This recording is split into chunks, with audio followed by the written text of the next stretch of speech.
நிச்சயம் இது வேத சத்தியம் கொள்கை வெல்வதே நான் கொண்ட லட்சியம் என்னை மதித்தால் என் உயிர் தந்து காப்பே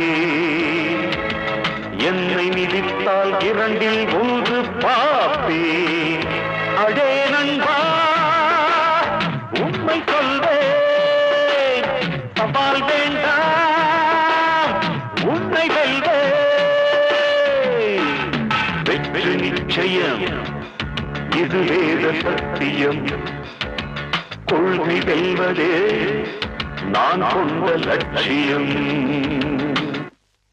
அண்ணாமலை, எதிர்கட்சி ஆளு ஏன் நம்ம கேம்புக்குள்ள வர்றான்? வணக்கம் அண்ணாமலை. என்னடா அசோக்கோட ஆளு உங்ககிட்ட வந்திருக்கானே பாக்குறீங்களா? அண்ணாமலை ஏன் இப்படி